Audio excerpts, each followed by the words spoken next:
হাওড়ার পাতিয়ালের একটা ছবি দেখাই। একজন আরেকজনকে কথা কাটাকাটির মধ্যে, বচসার মধ্যে হঠাৎ করে টেনে এক চড় মেরে দিলেন। ওই দেখুন,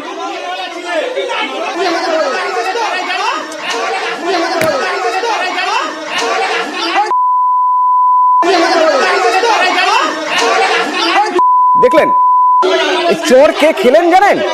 পঞ্চায়েত সদস্য। পঞ্চায়েত সদস্যকে সপাটে এক চড়। কিন্তু কেন?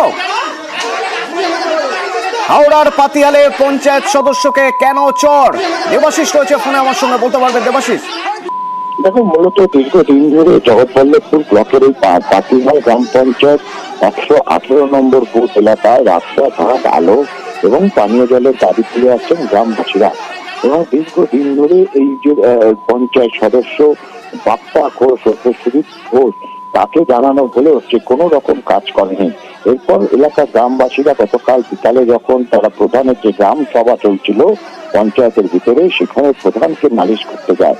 সেই নালিশ করতে যাওয়ার সময় সেখানেই পঞ্চায়েতের ভিতরেই এক সুস্মিতা ধর বলে এক মহিলাকে মারধর করা হয় এবং তার জাত তুলে তাকে নিচু জাতের মহিলা বলে তাকে কটাক্ষ করতে থাকেন 18 নম্বর বুথের পঞ্চায়েত সদস্য সুদীপ ঘোষ। এরকমটাই অভিযোগ গ্রামবাসীদের। তারপরে উত্তেজনা ছড়ায় এবং কথা প্রথম গ্রামের মহিলাকে মারধর করা হয়েছে অভিযোগ উঠছে, আর সেই জন্য এই চড়। একেবারে প্রথম থেকে কিন্তু মহিলাদের বা গ্রামবাসীদের অভিযোগ, সুদীপ ঘোষ যখন আমরা তাদেরকে গ্রামবাসীরা যখন প্রধানকে জানাতে যায়, কেন প্রধানকে জানাতে গেছে সেই কারণেই তাদেরকে গালিগালাজ মারধর করে এবং তার জেরেই গন্ডগোল, সেই গন্ডগোলের মধ্যেই গ্রামবাসীরা কিন্তু তার জেরে থাপ্পড় মারে পঞ্চায়েত সদস্যকে পঞ্চায়েত অফিসের ভিতরে। ধন্যবাদ দেবাশিস।